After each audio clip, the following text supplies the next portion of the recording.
Madame, monsieur, bonsoir. Très heureux de vous retrouver sur Vox Africa. Ce soir, dans le cadre de cette grande interview, qui est la deuxième partie d'une interview que nous avons entamée avec le docteur Fokam Kamounié, nous allons parler énormément d'Afrique. Comme vous le savez, c'est un passionné d'Afrique. Et avec lui, nous allons essayer de comprendre pourquoi, malgré tous les diagnostics, malgré tous les pronostics et malgré tous les discours, l'Afrique ne décolle véritablement pas. Et comme c'était déjà le cas lors de la première partie, je suis toujours en compagnie, et c'est un plaisir, de Fabrice Lumeau. Bonsoir Fabrice. Bonsoir. Très heureux de te retrouver à nouveau dans le cadre de cette interview. Et nous avons, comme c'était déjà le cas la première fois, le même invité, c'est le docteur Fokam. Docteur Fokam, bonsoir. Bonsoir. Merci d'être à nouveau sur notre plateau. Alors, comme je l'ai annoncé en introduction, nous allons énormément parler d'Afrique. Et je voudrais commencer par quelque chose qui moi, me préoccupe au premier chef. C'est l'épineuse question de l'unité africaine, du panafricanisme. On entend depuis des décennies dire que la solution pour l'Afrique réside dans son unité. Sauf que dans les faits, on est très loin, pour ne pas dire très très loin, de cet idéal-là. Alors, qu'est-ce qui fait en sorte que les Africains n'arrivent pas à se mettre ensemble? Difficile à répondre parce que je ne sais pas quoi dire, puisque les Africains sont déjà ensemble. Les Africains sont caractérisés par le fait qu'ils sont très solidaires, qu'ils sont une communauté de culture, qu'ils sont peut-être paresseux, comme les gens le disent. Ce n'est pas moi, je ne veux pas dire ça parce que je n'y crois pas, etc., etc. Pour moi, ils sont déjà ensemble puisque c'est un ensemble. Mais ce n'est pas dans ce sens. Vous avez bien compris le sens de ma question. Il ne s'agit pas d'être ensemble parce qu'on est sur un même territoire, parce qu'on partage un même espace géographique. C'est se mettre ensemble pour faire des choses ensemble. Si on partage le même territoire, le même ensemble, on est ensemble. Mais on ne fait pas les choses ensemble. La réalité, c'est celle-là. Qu'est-ce que tu attends de moi? Mais Parce que je ne veux pas répondre à une question qui est dans ta tête. Non, mais je dis, docteur Fokam, il est établi aujourd'hui, je pense que nos dévanciers l'ont suffisamment démontré, que pris individuellement, les États africains ne peuvent pas faire le poids. Il faudrait qu'on puisse, pour exister face aux mastodontes qui sont en face de nous, pouvoir faire des choses ensemble, défendre une position commune. Mais ce n'est pas le cas. Une idée fausse est installée dans la tête, je sais, par des médias, par tous les astuces du monde, dans la tête des Africains, cette idée selon laquelle plus on est petit, on ne peut pas se développer. Plus on est grand, plus on peut se développer. Le problème d'unité est un problème important parce que plus on est grand, effectivement, plus on a plus de chances de dominer, de créer des espaces plus grands. Mais ça ne veut en aucun cas dire que le petit n'a pas la possibilité d'aller loin. Peut-être pas aussi loin que le premier, d'aller loin et très loin. Expliquez-nous ça. Je suis curieux de savoir, avec des exemples, si jamais vous en avez, parce que... Je ne peux pas manquer d'exemples. Et je vois que monsieur Oumou me regarde avec un œil de curiosité. Cette curiosité, bon, regardez. L'un des pays les plus petits au monde, c'est Luxembourg. Vous savez qu'il a réussi son développement en raison des facteurs que nous mettons sur la table. On est aussi revenu dans l'idée que plus on est petit, plus on ne peut pas avoir une monnaie. C'est encore une idée fausse. La monnaie est un attribut de la souveraineté d'un État, d'une nation. Et il n'y a que trois attributs. La monnaie, l'hymne, le drapeau. Voilà les trois attributs. Donc, lorsque vous manquez un de ces trois attributs, vous ne pouvez pas être indépendant. Vous parlez de monnaie très importante. On n'est pas déjà dans un schisme important, là, une séparation importante, parce que l'Afrique n'est pas unie sur ce plan-là, sur le plan monétaire. On a vu que même la partie Afrique de l'Ouest est en train de passer à ce qu'ils appellent l'éco, qui est en fait une espèce d'ersatz du franc CFA. On voit que l'Afrique centrale reste sur le franc CFA. dans sa forme encore un peu classique. Est-ce qu'on n'est pas piégé dans ce que Kako Nubupo appelle l'instrument de la servitude volontaire avec le franc CFA? Si vous voulez qu'on traite de franc CFA maintenant, non, mais ou bien qu'on mette ça à côté, parce que je voudrais qu'on traite de franc CFA. Puisque vous en parlez comme un instrument qui permet l'unité, justement. Je ne dis pas que c'est un instrument qui permet l'unité, je dis simplement que l'unité ne doit pas être recherchée au préalable. Ce qui doit être recherché, c'est que ce que je dois devenir, ce que je veux être, ce que je suis, c'est après que vous recherchez l'unité. C'est-à-dire, je veux que vous soyez d'abord un pays. Et pour vous, un pays, c'est essentiellement trois choses. La monnaie, le drapeau et l'hymne. C'est ça, un pays indépendant. Si vous n'avez pas un de ces trois attributs, vous n'êtes pas indépendant. Et puis, si après, on pourrait rentrer encore dans le détail. Pour qu'on se comprenne très bien, docteur Fokam, ça veut dire, pour vous, ceux qui pensent que l'unité de l'Afrique est un préalable font fausse route. Totalement fausse route. Il faut unifier deux choses qui se ressemblent un tout petit peu.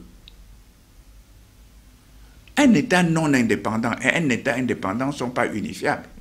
Un bloc non indépendant et un bloc indépendant ne sont pas unifiables. Donc, la première action pour moi à faire, c'est d'abord de rechercher d'exister. Or, pour exister en tant qu'État indépendant, il faut qu'il y ait ces trois attributs, qui est son drapeau, son hymne et sa monnaie. Or, j'étais sur le point d'expliquer que le fait de dire qu'un pays est petit pour ne pas avoir une monnaie, c'est encore une doctrine qui me paraît totalement faux. Expliquez-nous ça. Mais vous voyez tous les exemples. Singapour n'a pas une monnaie. Pourtant, c'est un tout petit pays, Singapour. Pourtant, c'est un tout petit pays. C'est une ville. J'ai envie peut-être pour vous renforcer, dire que même l'Afghanistan, j'étais surpris à sa propre monnaie. Elle a sa propre monnaie. Voilà. Et on a des exemples africains. Le Ghana a sa propre monnaie. Mais le Ghana est même trop grand. L'île Maurice. Quoi, les Seychelles. Les Seychelles, Sao Tomé, tout ça ont leur monnaie. Et on peut penser une unification. Maintenant, il faut, quand vous êtes déjà tous libres, vous pouvez penser une politique. Vous vous inscrivez plutôt dans le modèle de l'Union européenne ou encre qui peut. Parce qu'on a le cas en Afrique où on a souvent envie de le dire, l'Union africaine, c'est encre qui veut. Ça ne alors peut qu'à l'Union être européenne, c'est encre qui peut. Parce qu'il y a un minimum de préalable. Il y a un minimum de préalable. Et les plus forts vont tirer les plus faibles. Mais entre qui veut, c'est un mélange de patates et de bananes, de microbes et tout ce que tu veux. Non. La logique veut que ce soit entre qui peut. C'est-à-dire, nous avons fixé les conditions d'entrée. On ne peut pas ramasser 55 pays, dire qu'on est unis. Non. Vous savez bien que je suis un panafricain. Je suis un panafricaniste. Et je suis un panafricain. Ça ne veut pas dire que je veux que tout le monde... Je dis que tout le monde se prépare conséquemment à être un seul État. Une seule unité. Une seule organisation capable de parler ensemble. On n'est même pas obligé d'être une organisation capable de parler ensemble étant sous le drapeau d'un seul homme. Ça veut dire que vous voyez d'un bon œil ce qui est en train de se faire entre le Burkina Faso et le Mali. Il y a un énorme rapprochement. On parle de plus en plus d'une confédération. Eh bien oui, et ça c'est une excellente, j'allais dire, idée. Une excellente position. Regardez, le Mali et le Burkina ont tout pour être ensemble. Ils sont ce qu'on peut appeler, entre guillemets, de rebelles vis-à-vis de l'ancienne puissance coloniale. Ouais. Ils ont tous les deux le terrorisme qu'il faut problème combattre. de sécurité aux frontières, justement. De sécurité. Ils font face aux mêmes mots, la sécheresse, le désert. La sécheresse, le désert et le machin, ils peuvent bâtir une politique ensemble. Mais maintenant, prenez la Côte d'Ivoire et le Mali pour les mettre ensemble. Ça va être... Parce que quand je vais décider de la politique de sécheresse, la Côte d'Ivoire peut ne pas trouver son intérêt. Hein. Par contre, lorsque nous aurions développé tous ensemble le problème de sécheresse, le problème de développement, le problème tout ça là, et on dit on se marie avec la Côte d'Ivoire il trouvera son intérêt. Et il dit, je vais y aller. Si vous portez, je ne sais pas moi, dans n'importe quel pays, vous verrez qu'il faut avoir une communauté d'idées, je ne sais pas, une vision. Non, au moins une seule ambition. N'allons pas jusqu'à la vision. Ouais. Au moins une seule ambition. Ce qui est loin d'être le cas aujourd'hui. Ce qui est loin d'être le cas. Parce que certains sont bien dominés, d'autres cherchent leur indépendance, certains ont leur indépendance. Et dans tout ça, vous allez les regrouper comment? Ça devient compliqué. Est-ce que Fabrice, ce problème n'est pas majeur, justement? Vous parliez du fait que ce soit le Burkina et le Mali soient deux États en rébellion vis-à-vis de l'ancienne puissance coloniale. Est-ce que c'est justement aussi le problème de la souveraineté qui nous empêche d'être déjà unis entre nous? C'est que parfois on n'est pas totalement libre. On n'est pas libre. La souveraineté, quand vous dites on, c'est qui d'abord? Les États africains. Certains États africains, pas tous. Certains, oui. Surtout en Afrique francophone. Si c'est en Afrique francophone, le seul fait qu'ils n'ont pas une monnaie, même les organisations, et ça vous voulez parler, tout à l'heure on parlera de CFA, n'est pas une monnaie qui leur appartient, ne peut pas. Il n'y aura pas. Et il n'y aura jamais une unité dans ce Et quelle est la place alors que vous donnez aux institutions sous-régionales comme la CEMAC, la CEAC? C'est des regroupements sous-régionaux. Là, ils sont ensemble pour le coup. On les voit dans des grands sommets ensemble, assis côte à côte. Et ils essayent de faire croire qu'ils parlent de la même voix sur un certain nombre de choses. Est-ce qu'ils parlent de la même voix? Enfin, c'est l'impression qu'ils essayent de donner. Est-ce que vous, analyste de la situation, dites-moi s'ils parlent de la même voix. Parce que la dernière fois, quand j'ai vu le Mali se rebeller, on l'a sanctionné. C'est parler de la même voix, ça? Le Burkina, on l'a sanctionné. Donc, moi, je ne sais pas s'ils parlent de la même voix. S'ils sont capables de parler de la même voix, je dis qu'ils sont unis. D'accord. Alors, on va sortir de cette question d'unité pour revenir sur un autre problème qui revient énormément en Afrique, c'est celui justement du financement de l'économie africaine. On l'a dit et vous l'avez suffisamment rappelé parfois, la création de la richesse est à la base de tout, la lutte contre la pauvreté. Mais la question qui revient toujours, c'est que l'économie africaine a du mal à se financer. Il n'y a pas d'argent. Il faut aller chercher de l'argent ailleurs. Et dans ces conditions, ça devient compliqué, justement, de se développer. Quel est le problème, docteur Fokam, qui se pose au niveau du financement de l'économie africaine? Ai-je besoin de rappeler que tout le monde dit que l'Afrique a un énorme potentiel, on a des terres arables, on a des ressources naturelles, on a un certain nombre de choses, mais sauf que ça reste un potentiel. Il n'y a pas les moyens pour transformer cela. Le fait de dire qu'on ne trouve pas l'argent pour investir, pour moi, c'est très compliqué à affirmer, oui ou non. Parce qu'en fait, je crois que tout l'argent, toute la richesse, s'il faut parler de la richesse, d'un homme, et j'en parlerai quand on trouvera d'autres sujets, entre ces deux oreilles-là. Donc, ne pas vouloir dire qu'on ne trouve pas de l'argent veut dire vouloir dire qu'à l'intérieur de la tête, c'est vide. Je prends un pays comme le Niger, pays super pauvre. L'un des plus pauvres au monde. L'un des plus pauvres au monde, mais pays super riche. Potentiellement. Potentiellement, si vous voulez. Il a des mines d'or de cobalt, d'uranium, d'uranium surtout. Je veux parler Le Niger est surtout célèbre d'uranium pour l'uranium, justement. et de l'or. Comment quelqu'un peut avoir ça et dire qu'il n'a pas d'argent? J'ai un problème. Ça ne peut être qu'un problème intellectuel. Mais vous savez qu'il y a aussi l'exploitation de ces ressources qui nécessitent des capitaux. Très bien. Est-ce que vous admettez que je peux, si je veux utiliser ça, je peux prendre 50% pour vendre et garder 50% pour exploiter par moi-même? Et je vends ça, j'ai de l'argent. C'est un problème simple, intellectuel. J'en finis là.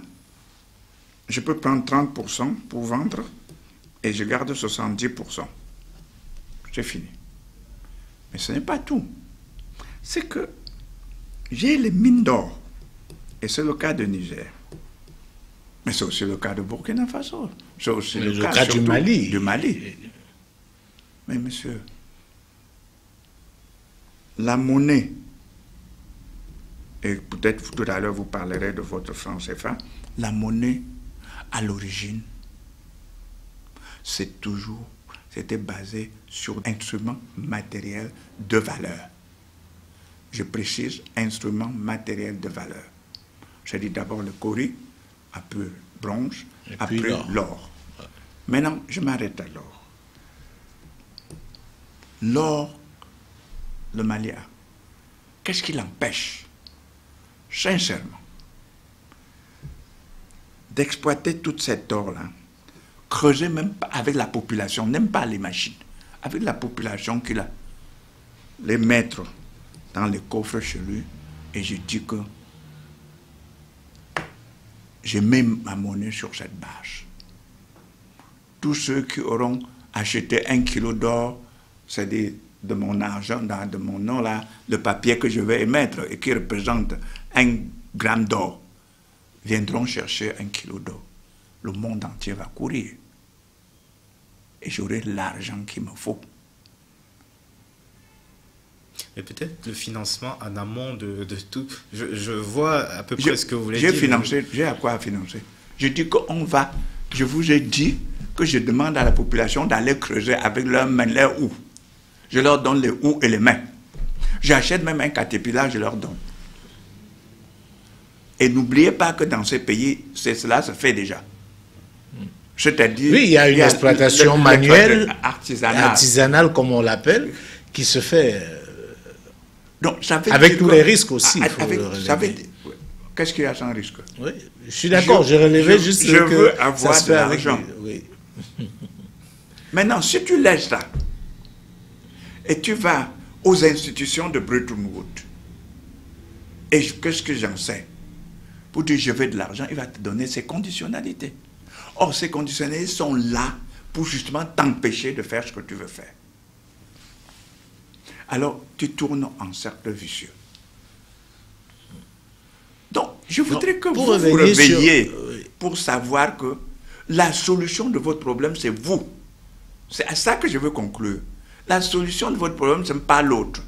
C'est vous. Mais justement, prenons un cas qui se rapproche au niveau des richesses, mais qui est encore plus différent parce que le contexte est complexe, le cas de la RDC, qui possède aussi et qui est peut-être l'exemple le plus emblématique d'un pays riche en termes de ressources naturelles, mais dans lequel non seulement la distribution de ces ressources ne fonctionne pas, mais que même le contexte géopolitique, le contexte de la situation simplement de paix est menacé depuis quelques années.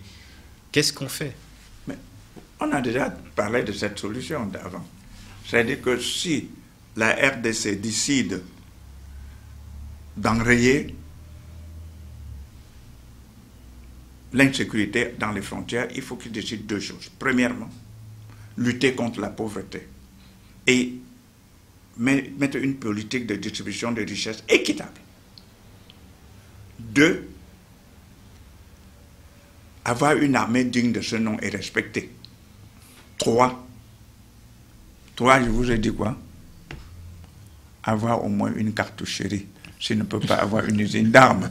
Mais juste, excusez-moi, on parlait d'unité. Le problème, c'est que là encore, il y a le problème d'argent. Le voisinage, non, mais il y a le problème du voisinage et que là, l'unité n'est pas complète parce que vous avez des pays comme le Rwanda ou l'Ouganda qui ont de la convoitise vis-à-vis de ces minerais et qui participent à la déstabilisation.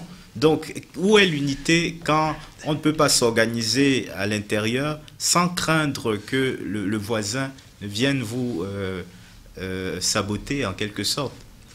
Fabrice, pourquoi le voisin vient vous voir? Parce que vous êtes faible. Ouais. Pourquoi vous êtes faible? Parce que vous n'aviez pas pensé aux autres. Parce que vous êtes... Et on va revenir sur RDC. Parce que vous n'avez pas pensé à la population. Il vient vous voir et utilise exactement votre population. Et votre population est au moins complice. Parce que sinon, il vous dénoncerait. Il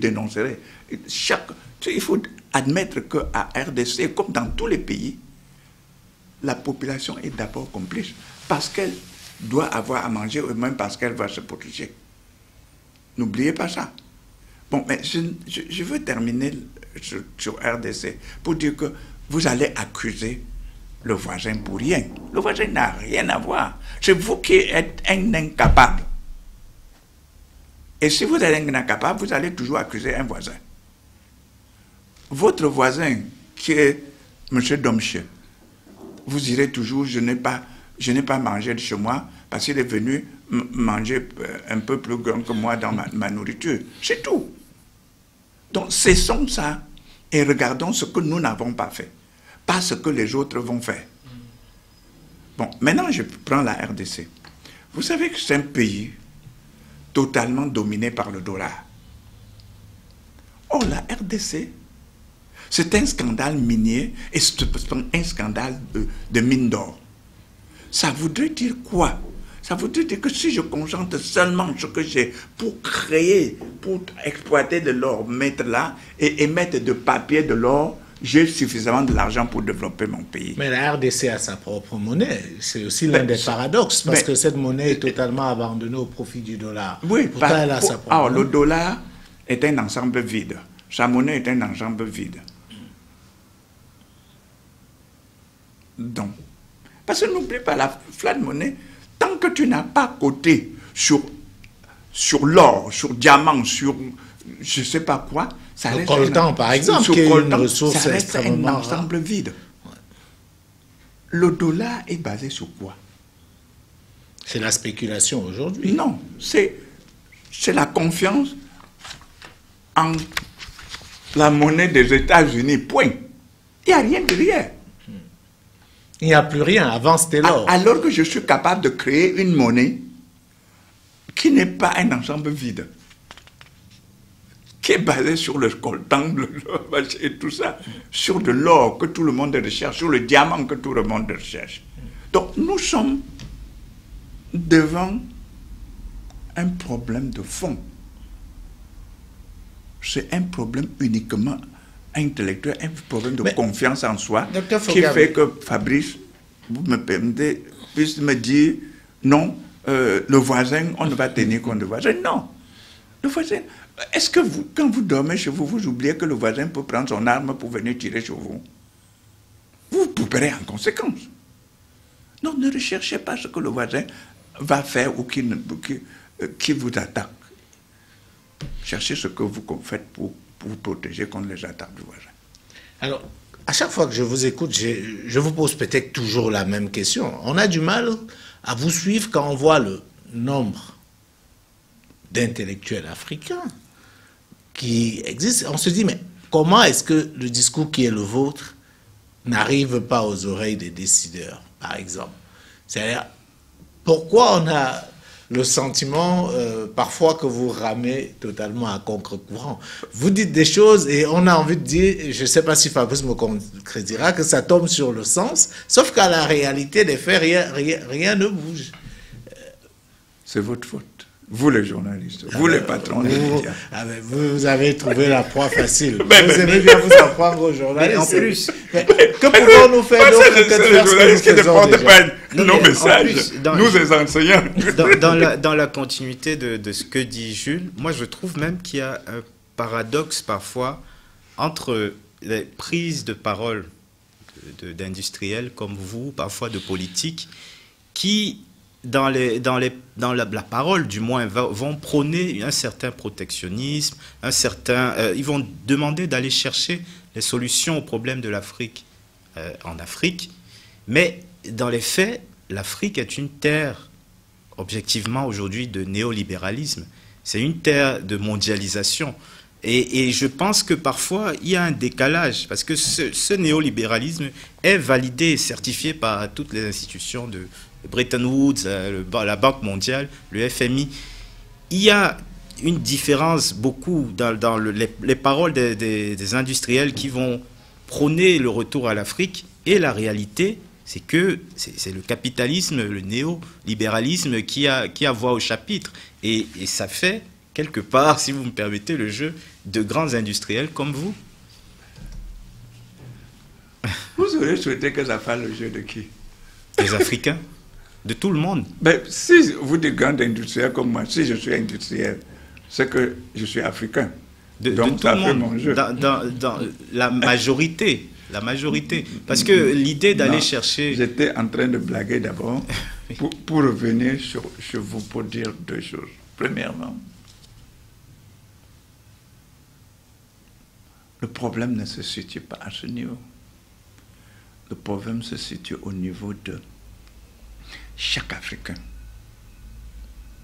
Et comme on disait tout à l'heure, à propos de, je répondais surtout à Jules, à propos de voisins ou de médecins, pourquoi vous voulez chercher ce que je gagne et ne pas chercher ce que vous gagnez? Rentrez en Afrique.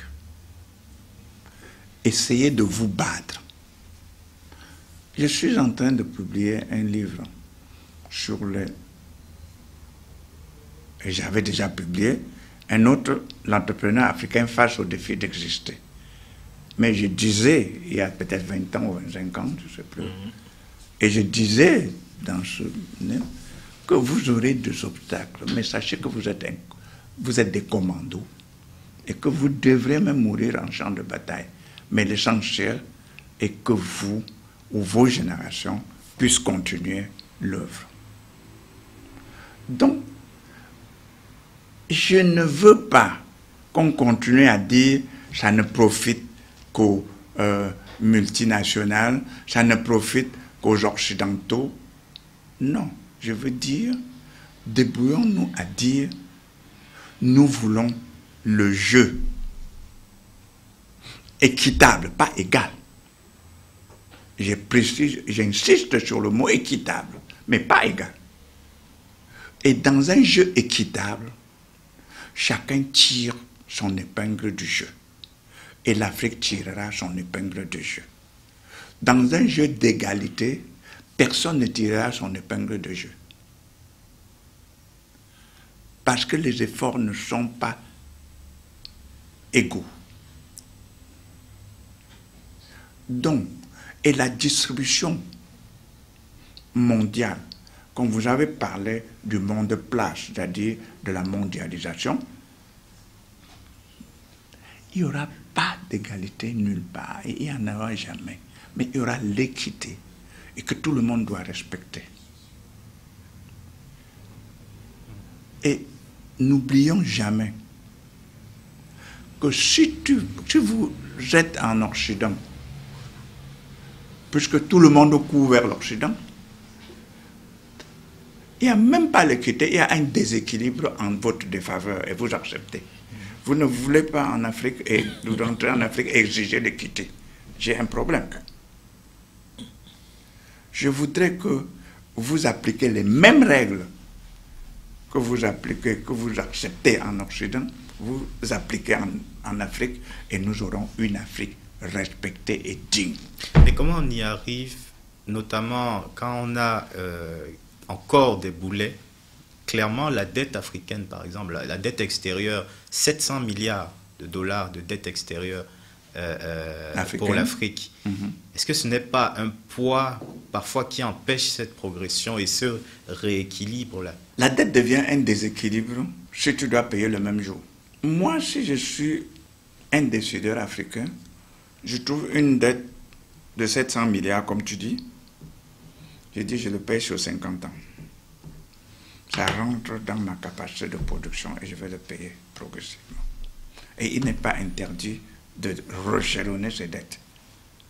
Pourvu que tu prouves qu'en réchelonnant, tu peux t'en sortir.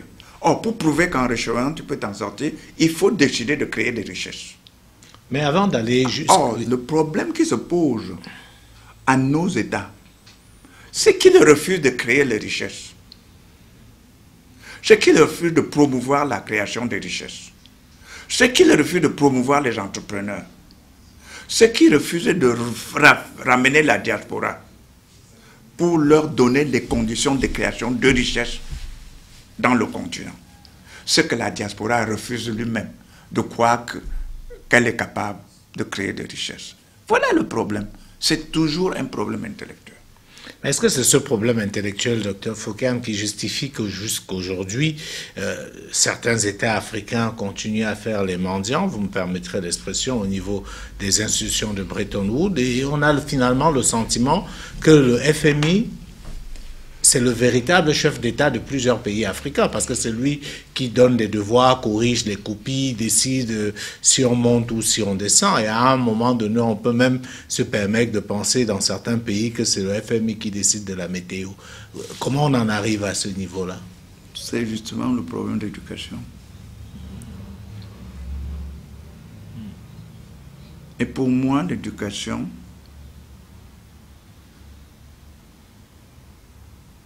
ça a 3 volets.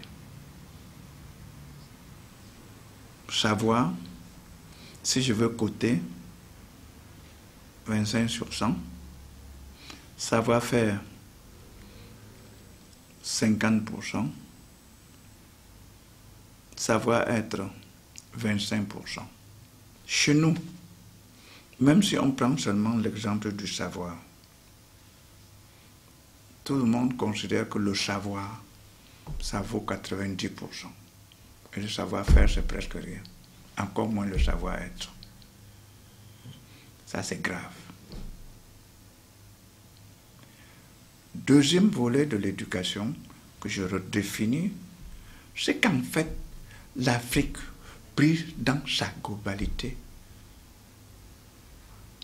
n'a jamais eu une éducation qui lui permet d'évoluer. Il s'agit d'une éducation de zombification. Expliquez-nous ça. C'est-à-dire l'éducation a pour but de vous rendre plus bête que vous n'étiez avant. On ne peut pas s'empêcher de rigoler à ça. Enfin, on va à l'école, si tant est que c'est à l'école qu'on reçoit de l'éducation, on y va justement pour être instruit, pour être, si je prends votre expression, moins bête qu'avant. Enfin, on ne va pas à l'école pour être plus bête qu'on l'était avant. Malheureusement, l'éducation que nous avons reçue, nous tous, nous rend à la sortie plus bête qu'avant. Expliquez ça, ce serait intéressant. Bon, je vais vous expliquer très sérieusement. Ouais. Premièrement, nous avons reçu, je dis d'abord l'éducation que nous avons reçue, nous tous. On a reçu l'éducation de récitation, c'est-à-dire tu dois répéter, c'est le savoir à 80%. Et après ça, on dit que tu es un savant. Or, je vous ai dit que l'éducation doit comporter au moins 50% du savoir-faire et même de savoir-être. Et je vais revenir sur chacune de parties. Bon, si cette éducation n'est que ça, et une éducation sans questionnement, c'est-à-dire on ne t'autorise pas à questionner ton éducation. On ne t'autorise pas à questionner ce qu'on t'enseigne. Autrement, tu as insulté le maître. On ne t'autorise même pas à reprendre le maître. Autrement, tu l'as insulté. Maintenant, la religion vient augmenter, appuyer l'éducation. Là encore, on ne t'autorise à rien questionner. c'est cette éducation que je considère que ça te rend plus bête qu'avant. Deuxième volet de l'éducation, c'est cette éducation d'être toi-même, c'est-à-dire le troisième volet, l'éducation. Je vous ai donné trois. Justement, oui. Oui. Cette éducation. Du savoir-être. De savoir-être. C'est cette éducation de savoir-être qui t'empêche de voler toutes les ressources de ton État pour mettre seulement dans ta poche, croyant que ça va te servir à quelque chose. C'est cette éducation qui te permet de prendre, de voir ton voisin et le considérer comme un être comme vous et qu'il a le même droit et le même devoir que vous. C'est cette éducation qui te permet de comprendre que tu es un être essentiellement limité et que toi seul tu ne peux rien faire et qu'il faut galvaniser, prendre tout le monde autour de vous pour pouvoir faire quelque chose de grand. Mais on a toujours entendu qu'on a en Afrique cette éducation-là, que, alors, pas dans les faits, malheureusement, on voit qu'il y a de la corruption, qu'il y a toutes les tares que vous avez citées, mais cette éducation du savoir-être, vivre en société, être solidaire, c'était quoi? Un cliché, une utopie? On nous a présenté une version de notre Afrique qui était idéalisée? Ou plutôt, nous avons transformé notre Afrique en cette version. On ne nous a pas présenté. L'Afrique n'était pas ça. Créé ce récit. Oui.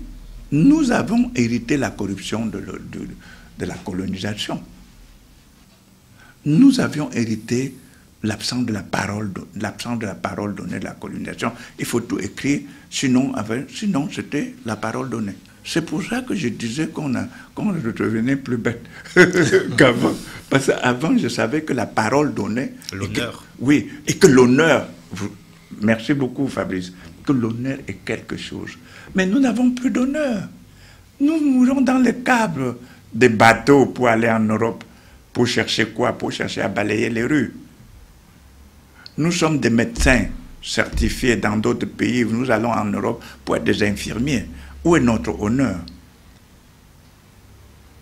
Bon, c'est cette éducation que je veux, que je souhaite de tous mes voeux, que ce soit réinventé pour l'Afrique, en tenant compte de l'Africain, de sa culture, de sa langue et de son ambition. Vous nous donnez là une belle passerelle pour parler de la culture, parce que justement, ça ne se sait peut-être pas beaucoup, mais je sais que vous êtes un homme de culture. Et la première question que j'ai envie de vous poser en guise de boutarde, c'est: existe-t-il une culture africaine? Parce que moi, je suis un peu fatigué à longueur de journée d'entendre la culture africaine, les valeurs africaines. Est-ce qu'il existe une culture africaine dans ce cas? D'abord, monsieur Demché, commençons par dire merci de me donner des caractéristiques que je n'ai pas ou de... Je ne suis pas un homme de culture. Je suis simplement un Africain qui croit en lui et qui croit en valeurs africaines.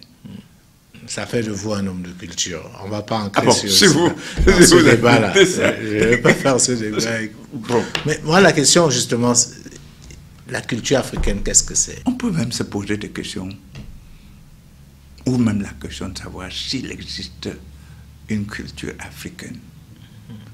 Et à cette question, je répondrai oui et non. Oui, pourquoi? Oui, parce que l'Afrique a une tradition. L'Afrique ou les Afriques ont une ou des langues. L'Afrique a une religion.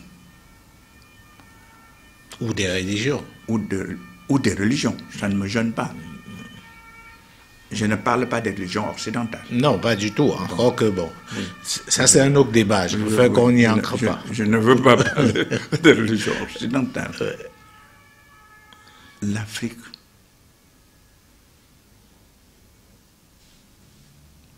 a ses méthodes culturelles qui ont existé et qui se perpétuent jusqu'ici. Non. Et ça, c'est le ciment même de tout Africain, ce que je viens de citer là. Mais Non, mais non, pourquoi? Parce que vous avez dit oui et non. Parce que l'Afrique, sur presque 100 ans, a accepté d'être dépersonnalisée ou a été dépersonnalisée, comme vous voulez, sans réagir.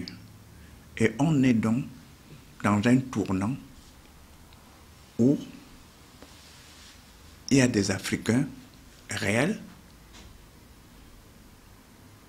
et il y a des Africains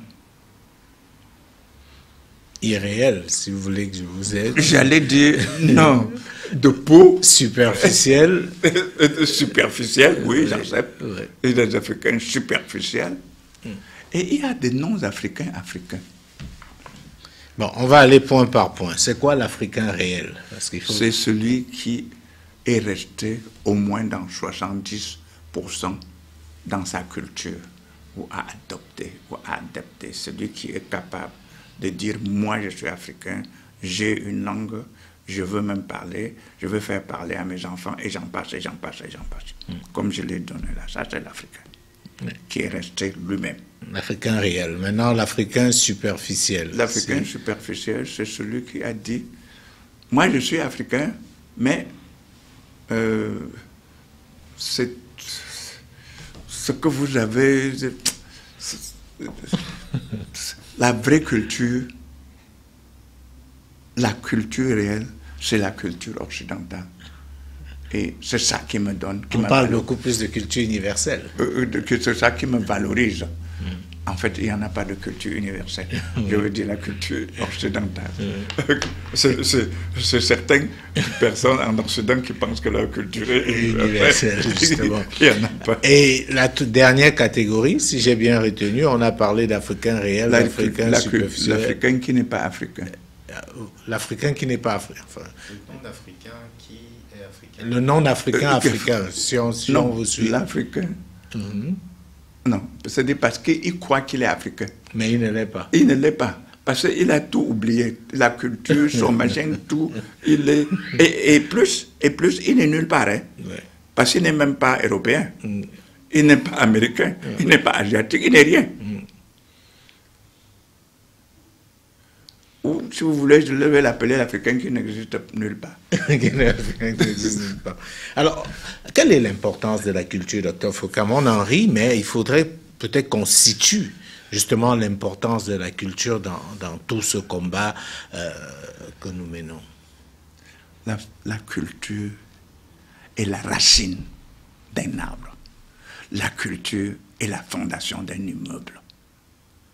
La culture est ce qui fait de quelqu'un quelque chose. Mais comment, ça veut dire que si on s'en tient à ce que vous dites, le problème de l'Afrique aujourd'hui aussi réside dans ce sens-là, parce que... C'est uniquement dans la culture. Les Africains, vous voyez, tout le monde fuit l'Afrique, alors que l'Afrique a toutes les capacités, a toutes les potentialités pour nous changer. Le problème, c'est que cette difficulté est insolvable, parce que quand vous allez dans les grandes capitales... Je voudrais que vous changiez un peu le mot difficilement. Solvable, peut-être. Oui, peut-être difficilement. Oui. Non, mais la difficulté est tellement grande que j'ai du mal à imaginer comment on va retourner la situation. Quand vous allez dans les grandes villes africaines, on entend parler des langues plutôt non africaines, plutôt occidentales, que ce soit le français, l'anglais, l'espagnol. On entend enseigner dans les écoles, dans les langues occidentales, la culture, parfois même l'histoire occidentale, ou l'histoire du point de vue, ça encore, c'est un autre débat, mais un peu vu, on a l'impression que c'est le prisme occidental qui est enseigné, qui est vu, qui est présenté, et qu'on vit à l'occidental. Comment renverser ce paradigme et donner la véritable culture africaine à la nouvelle génération qui peut être aussi désemparée? Elle ne revient pas à sa culture parce qu'elle ne veut pas, mais parce qu'elle n'a pas ses repères. Vous avez parfaitement raison et vous confirmez ce que je venais de dire tout à l'heure. J'ai parlé de l'éducation. C'est ça l'éducation. Vous avez dit, j'ai dit qu'on doit réinventer notre éducation, n'est-ce pas? C'est-à-dire qu'on doit refuser d'enseigner sur les langues étrangères. Parce que aucun pays du monde ne le fait. Sachez-le. Pourquoi nous décidons d'enseigner nos enfants sur les langues étrangères? On doit refuser de copier l'Occident. Ce n'est pas insolvable. Mais si vous n'avez pas... Vous avez des télévisions, je crois, il y a à peine 2 ou 3 télévisions panafricaines. C'est trop insuffisant. On a moins de journalistes qui veulent y travailler. Comment vous allez enseigner, vous allez préparer les gens pour l'Afrique de demain? C'est solvable. Il suffit de reprendre, de réinventer l'éducation. On a parlé de cela. Et pour réinventer l'éducation, Dr Fokam, je suis désolé, il faut de la volonté politique. Il faut des leaders qui ont une vision. Sauf que c'est ce qui manque le plus à l'Afrique. C'est pour ça que peut-être Fabrice pense que c'est un problème qui est insolvable. Je pense que Dieu me dire autre chose. Il faut des Africains qui acceptent d'être des Africains. Ouais. Mais on les trouve où, là? Parce que je ne sais pas. Il faut qu'ils soient aussi au pouvoir. Vous connaissez quelques chefs? Mais il peut... Le pouvoir, à part... On a dit qu'on est en démocratie, non? En dehors du Maroc, c'est la démocratie, non? Et qui détient le pouvoir démocratique? En principe, le peuple. Bon, mais vous savez comme nous... Donc c'est le peuple qui a démissionné. C'est peut-être facile de dire ça. Si le peuple démissionne, ça dit toi et moi, nous avons démissionné. Non, mais pas seulement. Ne nous plaignons pas. Les leaders aussi ont abandonné d'une certaine façon. Mais même le système éducatif existant. Le système éducatif les a préparés pour être comme ils sont. Parce qu'il faut toujours aller à la base pour savoir que le système éducatif les a préparés pour être ce qu'ils sont. Et il faut donc le retransformer. Est-ce qu'au regard de tout ça, Dr Fokam, on peut conclure que nous avons échoué? Je dis nous les Africains. Est-ce qu'on peut dire que nous avons échoué? Parce que on a beau regarder les choses dans tous les angles. Moi, à part l'échec, je ne vois pas quel qualificatif on peut donner à nos actions. L'une des choses que je me fais l'avocat de tous les Africains, c'est d'accepter que l'échec existe. Parce qu'en réalité, il n'existe pas. Mais il existe seulement une seule fois dans votre vie.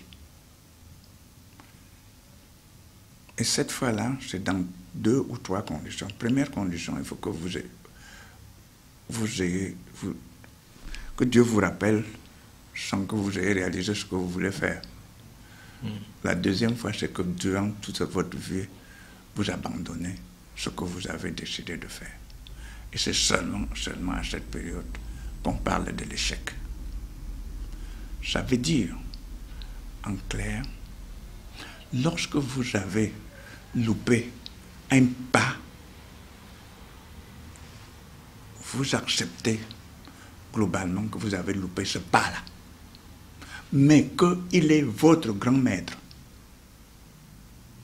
Et il est même votre maître plus que le jour où vous avez réussi. Parce que quand vous réussissez, il vous apprend très peu de choses. Mais quand vous échouez, il vous apprend beaucoup de choses, parmi lesquelles, au moins, j'ai échoué parce que j'ai cogné mon pied contre un mur. Et il vous apprend aussi comment, il vous oblige à regarder comment contourner le mur, n'est-ce pas? Et c'est ça la valeur de l'échec. Je sais aussi que tu peux parler comme tu peux. L'Occident nous a enseigné dans son éducation que l'échec est fatal. Et vous savez que dans la pratique, ce n'est pas vrai. Nous avons des gens qui ont fréquenté avec nous, qui, à l'épreuve de baccalauréat, ont échoué 2 fois. Et après ça, ils sont montés, même dans la vie, plus que nous, n'est-ce pas? Hein? Oui. Donc, ça veut dire que l'échec est un bon enseignant. Ce qu'on appelle l'échec, c'est-à-dire ce qui n'est pas l'échec, ce que j'appelle la non-réalisation d'un objectif à un moment donné. Si nous acceptons le principe, je sais aussi qu'en Occident, et comme en Afrique, quand tu as déjà fait faillite en entreprise, tu es foutu. Mais c'est grave. Ça veut dire qu'on interdit le droit à l'erreur. Est-ce que c'est normal, Fabrice, qu'on vous interdit le droit à l'erreur? Quand est-ce que vous allez pouvoir faire quelque chose? En réalité, est-ce qu'on peut dire, Dr Fokam, que vous célébrez l'échec? Est-ce que vous pensez qu'il faut célébrer l'échec?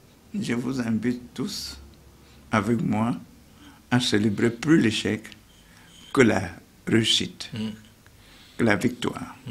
Parce que comme je vous le dis, et comme je veux insister, la réussite doit être célébrée de façon instantanée.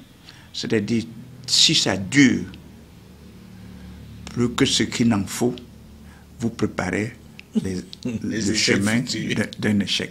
Ouais. Vrai. Alors que l'échec doit être célébré pour dire heureusement que j'ai pu faire cette erreur à ce moment précis, parce que si je l'avais fait demain, j'aurais pris des conséquences plus graves.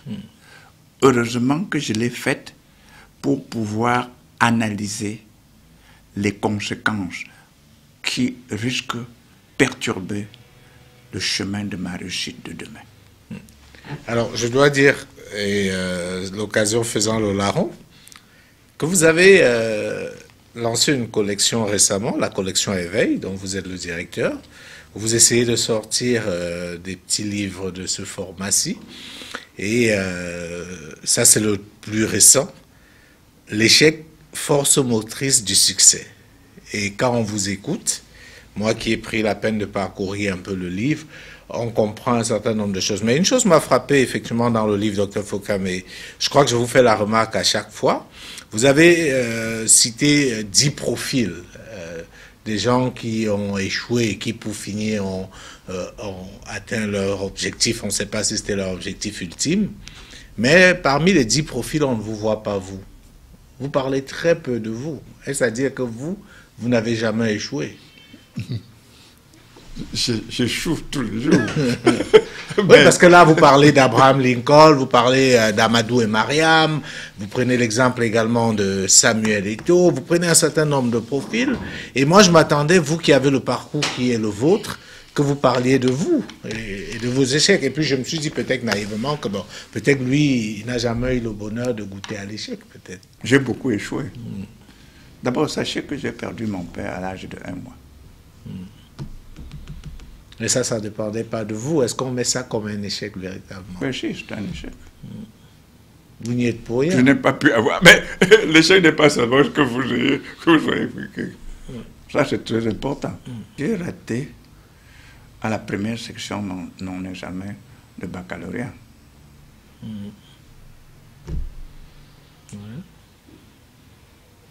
J'ai créé une entreprise qui n'a pas marché. Et même 2. Et même 3, on pourrait dire. Et même 3, c'est vrai. Je ne suis pas à l'aise toujours de parler de moi. Je préfère, dans mes livres, dans mes bouquins, parler des exemples. Parce que je ne fais pas, dans un bouquin de formation, je ne fais pas mon apologie.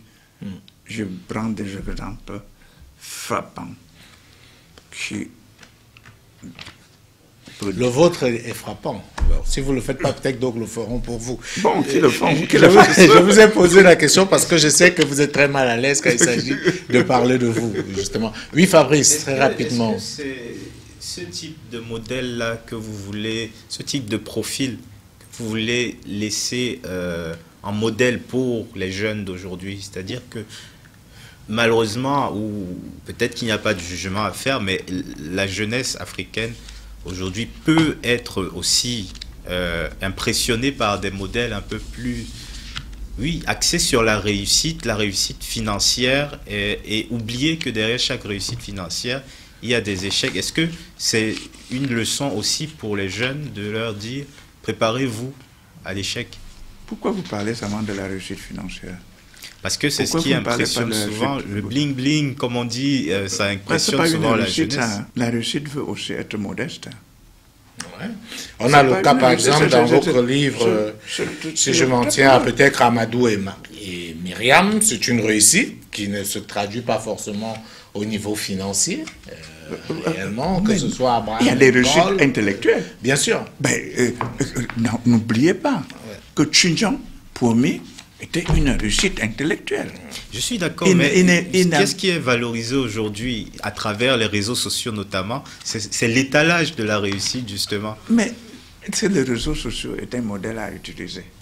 Non, mais justement, vous cultivez d'autres formes de modèles pour les jeunes. Je pense que vraiment, on doit célébrer l'échec. Pas pour dire que on doit... Et d'ailleurs, je vous ai expliqué dans quelles conditions je considère l'échec.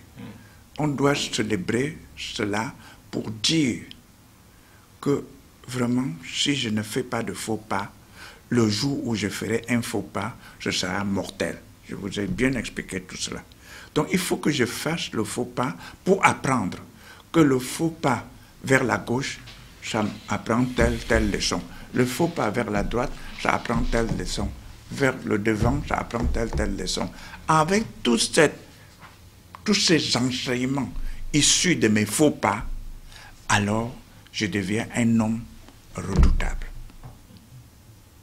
Et donc, que je me fais et je professe, je fais l'avocat du droit à l'erreur pour tout Africain. Et on doit lui donner le droit à l'erreur.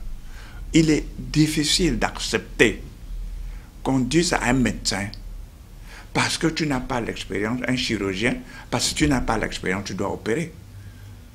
Pardon, faites-le opérer d'abord les animaux. Beaucoup de fois. Comme ça, puisque le truc est la même chose. Comme ça, il va échouer sur les animaux. Et même, il va de toute façon échouer sur les hommes. Il n'y a rien à faire. Il va acquérir l'expérience. Vous prenez n'importe quoi. Pour qu'il devienne au sommet, il faut qu'il ait fait quelques ratés. Parce que c'est ça, quand tu coupes comme ça le corps humain, tu sais même qu'en coupant comme ça, en inclinant un peu, tu attrapes une veine ou un nerf sciatique et tout ça, mais il meurt. Mais désormais, tu ne peux plus. Vous voyez? Donc, nous devrons donner le droit à l'échec à tout le monde. Je dis même pas donner, revendiquer le droit à l'échec, voilà. Même à nos gouvernants? Même à nos gouvernants. Mais quand on échoue pendant 40 ans... Ah oui, mais c'est plus échouer. 50 ans. C'est plus échouer. Ce n'est pas agir. Ah, ok. J'avais peur, en fait. Je m'interrogeais. Non, ce n'est pas échouer. Parce qu'il y a des gens qui font échouer. On a l'impression qu'ils n'apprennent pas de leurs erreurs. C'est justement ceux qui n'agissent pas, qui n'échouent pas. Ouais. Donc, c'est pendant 20 ans. J'avais posé la question à un candidat à l'entretien d'embauche. La question était celle-ci. Si tu as un DG qui ne décide jamais et un autre qui a 20 décisions qui sont mauvaises, donc presque toutes ces décisions sont mauvaises, qui est-ce que tu choisis? Celui qui m'a répondu, je choisis qui ne décide pas. Je l'ai mis 0 et il est parti. Celui qui a dit je choisis celui qui décide, je lui ai donné 20 sur 20.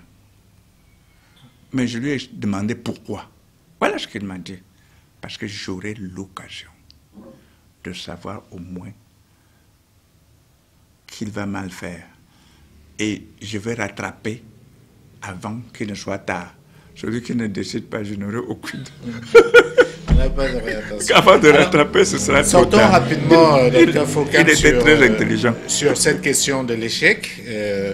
dans laquelle on apprend beaucoup. Donc, je rappelle ce livre, L'échec, force, motrice du succès, dans la collection Éveil. Alors, je voudrais qu'on sorte de cette émission avec un point sur quelques éléments qu'on pourrait considérer comme étant des tabous. On a beaucoup parlé de monnaie en début et on a, avec l'appui de Fabrice, parlé également de cette fameuse monnaie du franc CFA. À chaque fois, on en parle, mais il faudrait effectivement qu'on arrive, je ne sais pas, à clore ce débat réellement. Après ce que vous avez dit, pourquoi cela continue à faire problème, le franc CFA? De l'analyse de scientifique que je suis, le franc CFA n'a pas les caractéristiques d'une monnaie. Qu'est-ce qui lui manque? Puisque nous, on voit que c'est une monnaie, enfin. Je veux dire que on a les billets, on a des pièces comme les autres monnaies. Qu'est-ce qui lui manque ou quels sont ses défauts? Ce n'est pas coté, parce que la monnaie est un bien marchand. Ce n'est pas coté par rapport aux autres devises. Expliquez-nous ça, c'est quoi coté? Parce que ça me semble technique. Est-ce que vous connaissez la valeur de CFA par rapport au dollar, par rapport au yuan, par rapport, je ne sais pas moi, au nara, etc. C'est un problème. Il y a un taux de change qui est fixé. Il y a une parité fixe. Avec quoi? L'euro. Ok. Donc, c'est deux ententes. Donc, le CFA n'existera que si on se rapporte à l'euro, n'est-ce pas? Mais toutes les monnaies existent pareillement. Premier problème. Ça, c'est le premier problème. Le deuxième problème,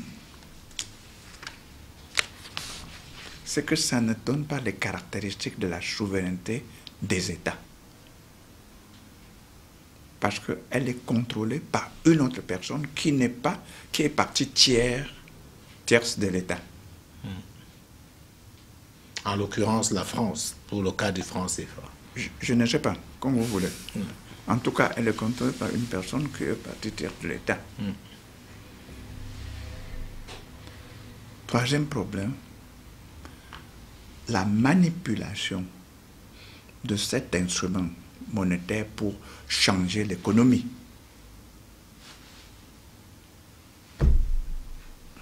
Ne peut pas se faire. C'est parce que c'est toi qui crée la monnaie, c'est toi qui mets les quantités, c'est toi qui décides des quantités. Or, ce n'est pas toi.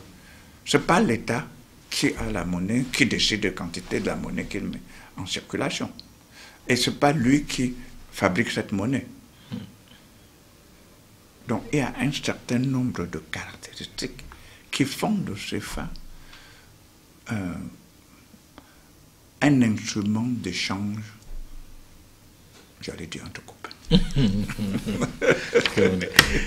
Je crois que c'est clair pour le CFA. Alors, Fabrice, je te donne la parole pour ta question de sortie. Moi, je reviens toujours un peu sur la question de la souveraineté. Vous avez implicitement dit qu'il y a d'autres individus tiers ou États tiers qui peuvent contrôler la monnaie. Qui contrôle? Qui contrôle effectivement, qui contrôle effectivement la monnaie. Et tout à l'heure, on a relevé qu'effectivement, la zone Afrique francophone pouvait être plus soumise à cette manipulation de l'extérieur. Comment, en l'État, on retrouve notre souveraineté, notre liberté, notre autonomie? Est-ce que déjà, premièrement, est-ce qu'on est dans une situation encore de néocolonisation, si on pourrait le dire ainsi, et comment l'État, l'Afrique, notamment l'Afrique francophone, peut retrouver sa liberté d'action? Vous avez utilisé un mot néocolonisation que je ne peux pas définir, donc je ne veux pas répondre à cette question. Je ne peux pas définir. Deuxièmement, est-ce qu'elle peut retrouver sa sommation? Oui, en revendiquant et en obtenant un contrôle total sur sa monnaie. Que ce soit l'État ou les États, en revendiquant et en obtenant un contrôle total sur sa monnaie. Ce qui ne veut pas dire que la coopération s'arrête. Non.